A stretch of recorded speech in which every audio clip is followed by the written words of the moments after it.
పెరుగులో ఈ ఒక్కటి కలుపుకుని తింటే మీ ఆరోగ్యానికి తిరుగుండదు. మనం రోజువారీగా తీసుకునే ఆహార పదార్థాల్లో పెరుగు ప్రత్యేకమైంది.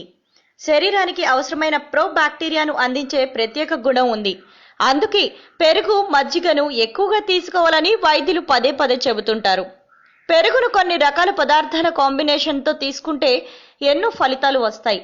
చాలా రకాల అనారోగ్యాలు మటుమాయమైపోయి మీ శరీరం పోషకాల గనిలా తయారవుతుంది.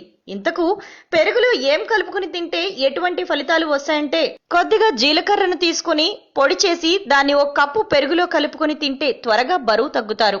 కొద్దిగా నల్ల ఉప్పును తీసుకుని బాగా పొడి చేయాలి. దాన్ని ఓ కప్పు పెరుగులో కలుపుకుని తాగాలి. దీంతో జీర్ణ సంబంధ సమస్యలు దూరమవుతాయి. ప్రధానంగా గ్యాస్, ఎసిడిటీ వంటివి తగ్గుతాయి. కొద్దిగా పెరుగులో చక్కెర కలుపుకుని తినాలి. దీంతో శరీరానికి వెంటనే శక్తి అందుతుంది. మూత్రాశయ సంబంధ సమస్యలు కూడా పోతాయి. కొంత వాము తీసుకుని ఓ కప్పు పెరుగులో కలిపి తినాలి. దీనివల్ల నోటిపూత, దంతాల నొప్పి, ఇతర దంత సంబంధ సమస్యలు పోతాయి. ఓ కప్పు పెరుగులో కొంత నల్ల మిరియాల పొడిని కలిపి తినాలి. దీనివల్ల మలబద్ధకం దూరం అవుతుంది.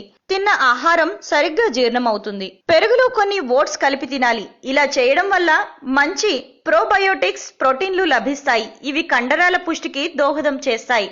పెరుగులో వివిధ రకాల పండ్లను కలిపి తింటే శరీర రోగనిరోధక వ్యవస్థ పటిష్టమవుతుంది. పలు రకాల ఇన్ఫెక్షన్లు, వ్యాధులు రాకుండా చూసుకోవచ్చు. పెరుగులో కొంత పసుపు, కొంత అల్లం కలిపి తినాలి. దీనివల్ల ఫోలిక్ యాసిడ్ శరీరంలోకి చేరుతుంది. ఇది చిన్నారులకు, గర్భిణీ మహిళలకు ఎంతగానో మేలు చేస్తుంది. పెరుగులో ఆరెంజ్ జ్యూస్ కలిపి తింటే శరీరానికి తగినంత విటమిన్ సి లభిస్తుంది. ఇది కీళ్ల నొప్పులను తగ్గిస్తుంది. వృద్ధాప్య ఛాయలను దూరం చేస్తుంది. పెరుగులో తేనె కలిపి తీసుకుంటే కడుపులో ఉన్న అల్సర్స్ మట్టుమయమైపోతాయి.